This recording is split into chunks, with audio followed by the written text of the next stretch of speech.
So I can't confirm nor deny that, but I probably do. So.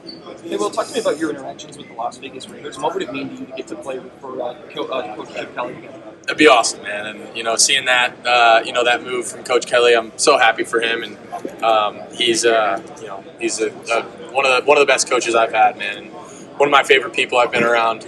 And we've stayed in contact. And I hope it'd be amazing to get the opportunity to play for him again. Really, anyone. I'd be happy to go anywhere, man. But he's a great dude, and I'm just so happy that he got the opportunity that he did, and I think that's a really good place. Well, when you were thinking about going pro last year, and now that you're actually going through the process, how much more prepared do you feel now versus Yeah, I feel a ton more prepared for sure. Like without a doubt, I am.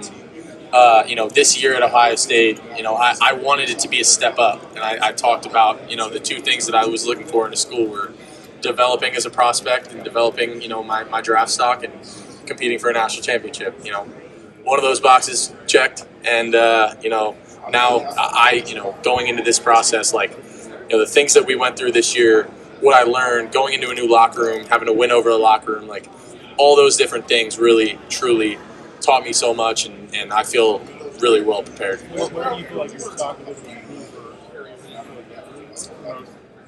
like I think my consistency definitely improved. Being able to, up my completion percentage from 59 or whatever it was in my career at K-State to, 73 this year. I think, I was more accurate. I think I was able to show more arm strength. I definitely probably didn't run the ball as much as I, normally did at Kansas State this past year, but really didn't need to. We had some dudes, back there to carry the load for me, but. I feel like I just developed in every aspect of my game, and it was just a blessing to come to Ohio State, man. It was the best decision I ever made. Naturally, you come into that room and also taking over as the leader of that quarterback room, and obviously Lincoln and Julian are left behind. What do you think you impressed under those guys, and what do you think fans should be expecting to see from them this year? Yeah, man, I think we just had a great vibe in that room, and we had a lot of fun together.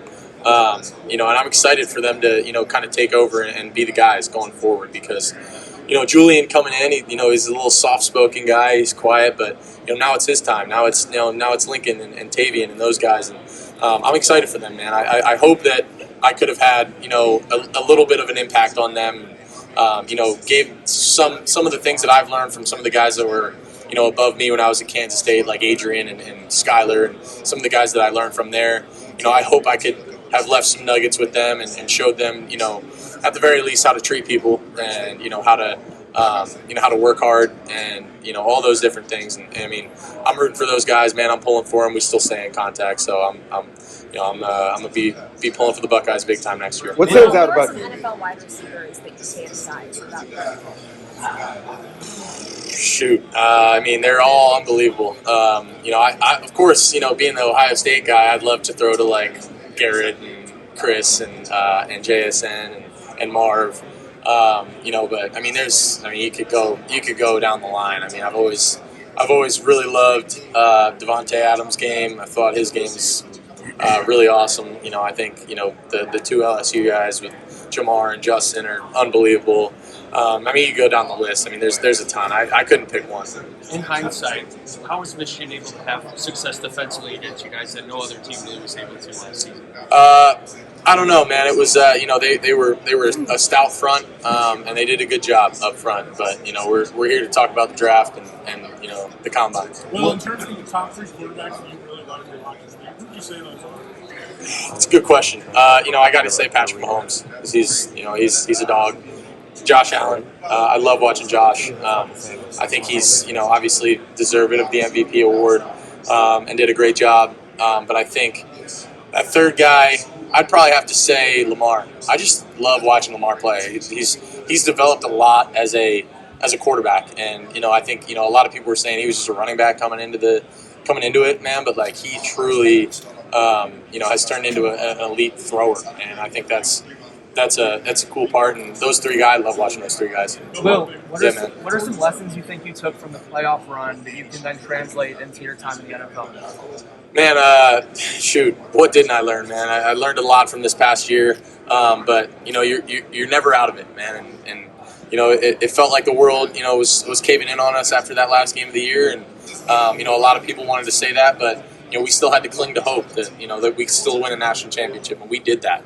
We banded together and said, no matter what, no matter how hard this feels right now, no matter what adversity we go through, we got to stick together. And I think the power of team and the power of God and the power of belief, man, was shown throughout that whole playoff run, and we were able to really just impose our will on some teams. How much did you how much momentum did you build for yourself to the playoff run to kind of help your stock here, you think, in the NFL? Yeah, I think that was huge for me. A lot of people were telling me, different things about where my draft stock was after the year, and wasn't really sure going into the playoffs. But they said, hey, you could really help yourself out if you have a strong showing in the playoffs. So, I said, all right, deal. Let's see how this thing goes, and try and put my best foot forward. And I think, the thing that is important about that is, I played my best ball when the lights were the brightest. And I think I proved to people that, I am best when, the pressure's on.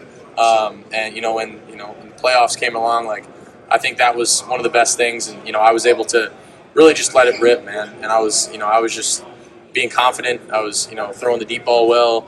I was being accurate. I mean, being able to go 13 for 13 to start the national championship was, one of the better starts I've had to a game. So, I think, I learned a lot, and I was able to push myself and able to show teams that, hopefully I can be that face of the franchise, and I can be a starting quarterback in the NFL for a long time. Yeah, I mean, I think there's unbelievable quarterback talent in this whole draft class. I'm not going to talk about anybody else, man, but I believe in myself, and I think I think I can be that guy for a team, and I truly believe that. I think I showed it as the season went on this year. It's not always going to be perfect, and I think I was able to show through the times of adversity and bouncing back from that I was able to not let things get to me, and I was able to make elite throws and make decisions when the lights were the brightest. And I think I just hope that there's a team out there that falls in love with me, and I still have that chip on my shoulder, man. I'm always going to have that. I love being kind of the underdog and kind of coming from behind, and I think that's where I thrive and where I want to be. What was the impact about Billy Fessler? Billy, man, my dog. I'm so happy for him, and I was. If Coach Day didn't hire him as the quarterback coach, I would have had a problem with it. But man, he taught me so much this year. He was integral to my development, and he is absolutely, without a doubt, 100% the best man for that job. And I think he's going to be great for that room. He brings a human element to it where he's not that much older than us. So he's able to relate to us on kind of a guy to guy level. But he's also able to lock in, and he taught me more than a lot of guys in that role ever could have. And he really was kind of the mouthpiece from Coach Day to me, Coach Kelly to me at a lot of times if they were doing anything else. He was really my personal one-on-one QB coach at times, and he was great, man. And I got all the praise in the world for that dude. He helped me so much. The things that we did on Thursdays, going on our walks, talking about every play in the game plan, what is each pass play, what's it best against, what's it good against, what we have to manage it against. I felt so prepared going into every single game, and a big part of that was because of Billy. What's it like playing this Chip Kelly's offense last year? Did you moving on the next level now? Man, I love Chip, and his offense is, he's an elite play caller, and he's creative as hell. All the things that we were doing, he's elite, man, and a great guy. And I cherish our relationship, man. And I would love the opportunity to play for him again. But obviously things have to fall into place. We'll see. Obviously I would be happy to go anywhere, but if I got the chance to play for him, I would love it. What stood out about Julian Sand as a quarterback when you were in the room?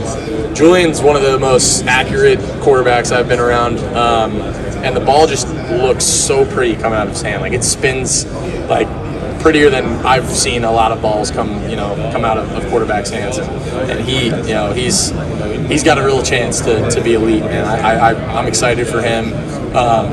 He definitely is stepping into that leadership position, and I'm excited for him to take on that new role. And he was a little soft-spoken at first, but now, like, this is his sophomore year, man. I'm excited for him to take that step, really be that leader for the team. And, I mean, the talent is there, man. And he's put on some weight.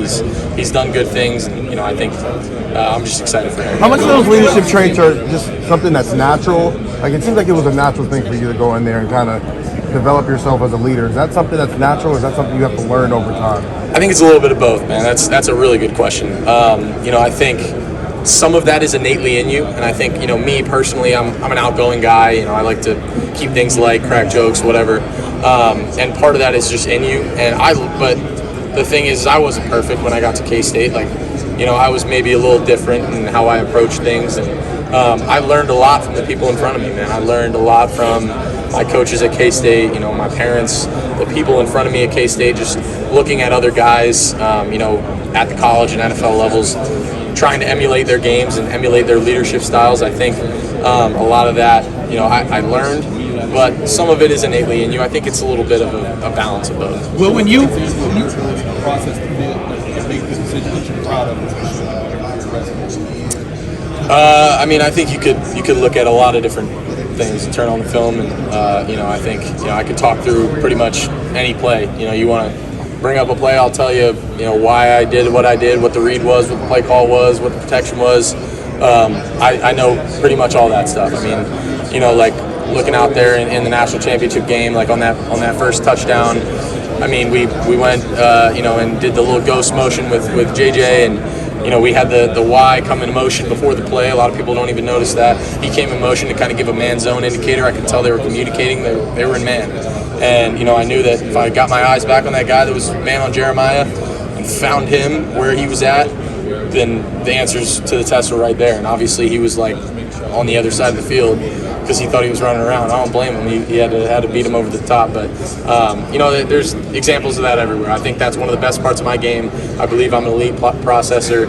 I can recall things like nothing. When you're doing scout team meeting after the Michigan game, what does it say about Ryan Day to sit there, close the doors, and let you guys hash it out? Yeah, man, he's a player's coach, and a lot of that was, it was him, but it was also us, and it was, the leaders and the group of guys in the locker room that were able to kind of sit down and say, man, like, we still have something to play for. And, we had a leadership meeting before we even had that players meeting, and we kind of got together and we were like, how are we going to attack this? And I think, the quality of people in that room is a big reason why we did what we did. And, there could have been a tough reaction to that. I mean, people were called out. People were, we hashed things out, and it was the best thing for us because we have mature people in that room that were able to take criticism, to give it out, and to understand what we needed to do to go on that run and win a national championship. And we did what we had to do.